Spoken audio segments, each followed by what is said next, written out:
ಸ್ತ್ರೀ ಜನ್ಮದಿಂದ ಯಾರದ್ದೋ ಮಗಳು, ಧರ್ಮದಿಂದ ಯಾರಿಗೋ ಹೆಂಡತಿ, ಹಾಗೆ ಕರ್ಮದಿಂದ ಯಾರಿಗೋ ತಾಯಿ. ಒಬ್ಬಳು ಹೆಣ್ಣಿಗೆ ನಮ್ಮ ಮನಸ್ಸಲ್ಲಿರೋದು ಇದೇ ಚಿತ್ರ ಅಲ್ವಾ?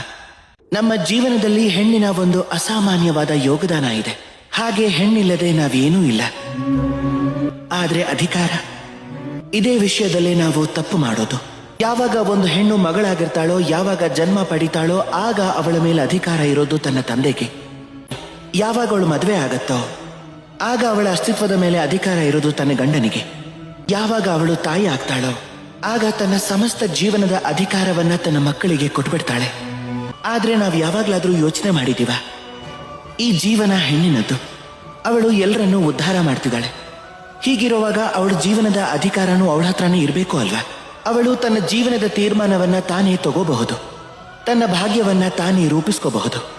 ಇದನ್ನ ಮಾಡೋದಕ್ಕೆ ನಾವು ನಮ್ಮನ್ನೇ ಬದಲಾಯಿಸ್ಕೋಬೇಕಾಗತ್ತೆ, ಚಿಂತನೆಗಳನ್ನ ಬದಲಾಯಿಸ್ಕೋಬೇಕಾಗತ್ತೆ. ಯಾಕೆ ಅಂದ್ರೆ ಈ ಚಿಂತನೆ ಇವತ್ತು ನೆನ್ನೆದಲ್ಲ, ಇದು ವರ್ಷಗಳಿಂದ ನಡ್ಕೊಂಡು ಬರ್ತಾನೆ ಇದೆ. ಹೀಗೆ ವರ್ಷಗಳ ತನಕ ನಡ್ಕೊಂಡು ಹೋಗುತ್ತೆ. ನಾವಾಗೆ ಇದನ್ನ ಬದಲಾಯಿಸೋವರೆಗೂ. ಇದನ್ನ ಯಾವಾಗ ಬದಲಾಯಿಸಬಹುದು ಅಂದ್ರೆ ಇವತ್ತೇ ನಮ್ಮಲ್ಲಿ ಪರಿವರ್ತನೆಯನ್ನ ತಂದ್ರೆ.